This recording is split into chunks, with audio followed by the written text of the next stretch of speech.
Everyone, welcome to my channel physics by Neetu. हमने class 10th का chapter 9 light start किया था। आज हम डिस्कस करेंगे laws of refraction of light के बारे में।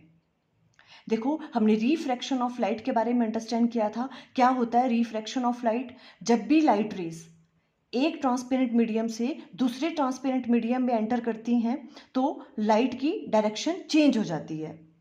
इसे ही हम कहते हैं रिफ्रैक्शन ऑफ लाइट। और हमने क्या कहा था, जब भी light ray rarer medium to denser medium enter करती हैं तो वो बैंड हो जाती है टूवर्ड्स द नॉर्मल, और जब डेंसर टू रेयरर एंटर करती है तो वो बैंड हो जाती है अवे फ्रॉम द नॉर्मल। देखो इस तरह से, जैसे ये मान लो आपके पास कोई रेयरर मीडियम है, ठीक है, और ये आपके पास कोई डेंसर मीडियम है। जिस भी मीडियम का रिफ्रैक्टिव इंडेक्स हमने अंडरस्टैंड किया था, रिफ्रैक्टिव इंडेक्स ज़्यादा होता है वो क्या होता है, डेंसर मीडियम होता है। ठीक है, जैसे अभी इन दोनों में यहाँ पे रेयरर मीडियम आपका एयर हो गया और डेंसर मीडियम हम ग्लास ले लेते हैं। ठीक है, तो जब रे ऑफ लाइट एंटर करती है rarer medium to denser medium, देखो इस तरह से इंसिडेंट लाइट आई आपके पास। ठीक है, ये पॉइंट ऑफ इंसिडेंस है, इस पर अगर हम नॉर्मल ड्रॉ करें, ठीक है, तो जो भी आपके पास रे ऑफ लाइट है वो कहाँ हो जाती है, बैंड टूवर्ड्स द नॉर्मल, जब भी वो रेयरर से डेंसर में एंटर करती है। देखो नहीं तो इसको ऐसे ऐसे चले जाना था, है ना, बट ये क्या है, डेंसर मीडियम है, तो डेंसर मीडियम में जब वो एंटर करती है तो वो किस तरफ को बैंड हो जाती है, टूवर्ड्स द नॉर्मल। तो ये ऐसे ना जाके इस तरफ को बैंड हो गई। ये नॉर्मल के साथ जो इंसिडेंट रे एंगल बनाती है ये एंगल ऑफ इंसिडेंस, और रिफ्रैक्टेड रे नॉर्मल के साथ जो एंगल बनाती है वो एंगल ऑफ रिफ्रैक्शन। ये वाली चीज़ देखो, वही चीज़ हमने यहाँ पे ड्रॉ की हुई है, हम पहले भी अंडरस्टैंड कर चुके हैं ये चीज़। अगर अब ray of light denser medium to rarer medium अगर एंटर करती है, मान लो ये आपके पास डेंसर मीडियम है, ये रेयरर मीडियम है, और रे ऑफ लाइट इस तरह से यहाँ पे इंसिडेंस हुई। ठीक है, जब ये डेंसर टू रेयरर में एंटर करती है तो वो कैसे हो जाती है, band away from the normal. ऐसे तो इसको इस तरह से जाना था, है ना, पर ये ऐसे ना जाके कैसे हो जाती है, away from the normal, normal से अवे ये बैंड हो जाती है इस तरफ को।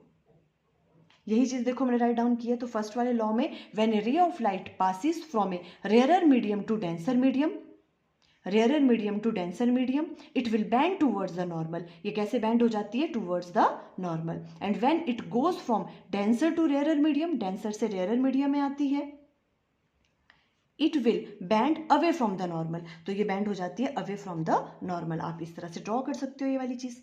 क्लियर? ओके, अब सेकंड थिंग क्या है, देखो जो भी आपके पास जो इंसिडेंट रे है, इंसिडेंट रे, रिफ्रैक्टेड रे एंड पॉइंट, जो भी आपके पास पॉइंट ऑफ इंसिडेंस है ये वाला, ये सब किस में लाई करते हैं, एक ही प्लेन में लाई करते हैं। ये सेकंड वाला लॉ है ना। देखो ये इंसिडेंट रे, ये रिफ्रैक्टेड रे, ठीक है, और ये हो गया point of incidence.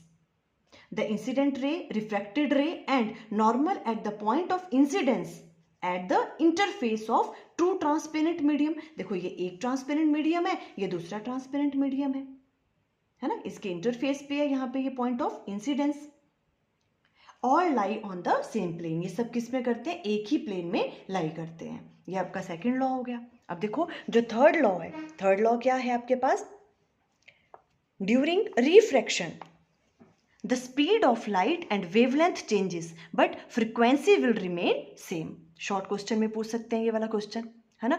During refraction क्या होता है, जब एक मीडियम से दूसरे मीडियम में एंटर करती है लाइट तो स्पीड ऑफ लाइट चेंज हो जाती है और उसकी वेवलेंथ भी चेंज हो जाती है, बट फ्रिक्वेंसी कभी चेंज नहीं करती।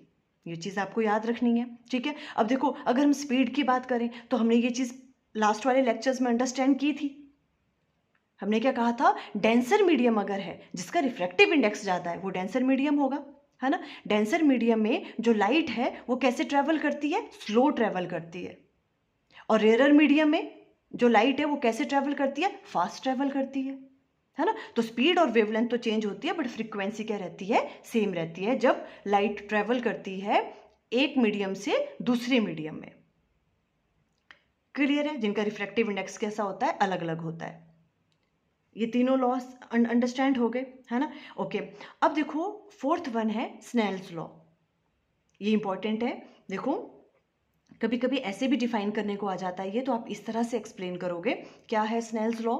देखो, it state that the ratio of sine of angle of incidence to the sine of angle of refraction is constant for a given pair of media. अगर आपके पास देखो इस तरह से दो मीडियम है, ये मान लो रेयरर मीडियम है, ये मान लो आपके पास कोई डेंसर मीडियम है ना, तो जो भी हम रेशो लेंगे किसका, sine of the angle of incidence, जो भी ये एंगल ऑफ इंसिडेंस है, इसका sine of the angle of incidence किसके साथ लेना है, इसका ratio sine of angle of refraction, जो ये एंगल ऑफ रिफ्रैक्शन है ये किसके बराबर होता है, इन दोनों का रेशो, वो एक कांस्टेंट वैल्यू आती है उसकी। क्लियर है, जो भी मीडियम है, ये वाली आपका रेयर मीडियम है, ये डेंसर मीडियम है, तो जो रेशो है sine of angle of incidence to the sine of angle of refraction, इसकी वैल्यू क्या होती है, कांस्टेंट होती है।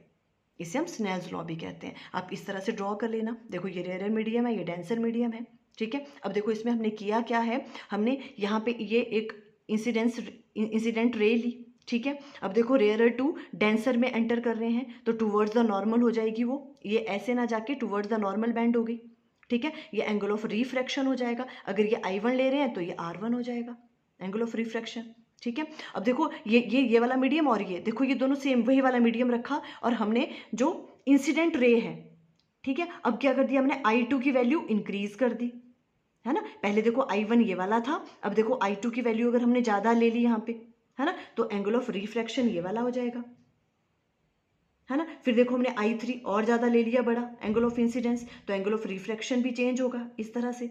अब हमने क्या देखा, अगर हम ये दोनों मीडियम क्या रख रहे हैं, सेम, ये रेयर मीडियम सेम वही है और ये डेंसर मीडियम सेम है, हमने एंगल ऑफ इंसिडेंस की वैल्यू अलग अलग की तो एंगल ऑफ रिफ्रैक्शन भी अलग अलग होगा। जब हमने इनके साइंस की वैल्यू ली, रेशो की, sine of angle of incidence to the sine of angle of refraction, तो उन सब की वैल्यू कैसी आई, कांस्टेंट आ रही थी। देखो sign I1 divided by sign R1, आपको विजिबल है इस तरह से।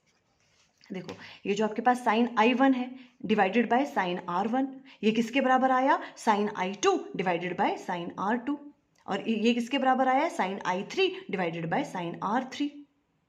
ये सारी वैल्यू सेम आई, जो इनका रेशो था, मीन्स ये कांस्टेंट वैल्यू आ रही है ये वाली, ठीक है। और ये देखा गया बाद में कि ये जो कांस्टेंट वैल्यू है, जो ये वैल्यू आ रही है, ये किसके बराबर थी, refractive index of second medium with respect to first medium, उसके बराबर ये वाली वैल्यू आई। देखो रिफ्रैक्टिव इंडेक्स, अगर हम रेयरर मीडियम का मान लो, ये रिफ्रैक्टिव इंडेक्स कितना है, N1, और इसका मान लेते हैं हम रिफ्रैक्टिव इंडेक्स N2, ठीक है। तो हमने क्या कहा, जो sine of angle of incidence, जो रेशो अगर हम लेंगे sine of angle of incidence to the sine of angle of refraction, उसकी वैल्यू कांस्टेंट है, कांस्टेंट आ रही थी, और वो कांस्टेंट वैल्यू किसके बराबर आ रही थी, वो वाली value, refractive index of second medium with respect to first medium.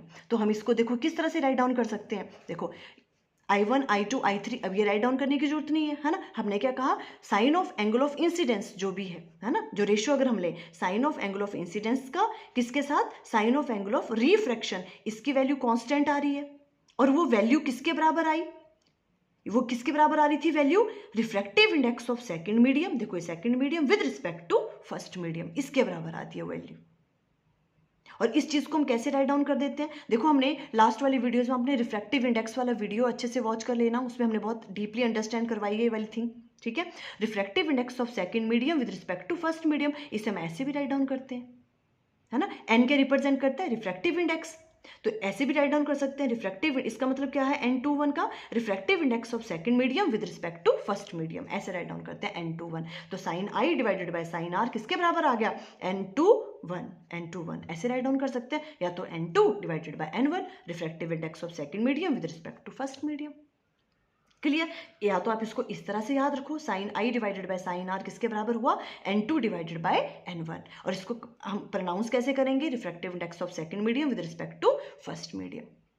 अब अगर हम क्रॉस मल्टीप्लाई कर दें तो ऐसे भी हम राइट डाउन कर सकते हैं स्नेल्स लॉ को, देखो N1 से यहाँ मल्टीप्लाई होगा, क्रॉस मल्टीप्लाई करेंगे तो N1 sine I equal to N2 sine R, ऐसे भी हम राइट डाउन कर सकते हैं स्नेल्स लॉ को।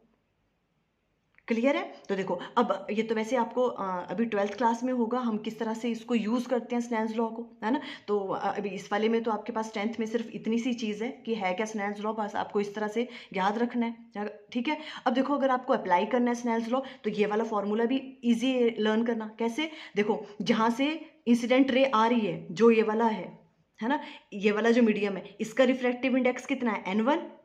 साथ में मल्टीप्लाई क्या करना है? Sine of angle of incidence equal to किसके बराबर होगा? कहाँ एंटर कर रही है वो, उसका रिफ्रैक्टिव इंडेक्स क्या है? n2। और वहां पे जो एंगल है, angle of refraction, sine R. इस तरह से हम याद रख सकते हैं, या तो ऐसे याद रखो या तो simple sine I divided by sine R किसके बराबर होगा? Refractive index of second medium with respect to first, means n2 divided by n1। Clear हो गए? ये 4 लॉज हैं, ठीक है, ये आपने अच्छे से देख लेने हैं। आई थिंक आपको क्लियर हो गया। Okay, thank you.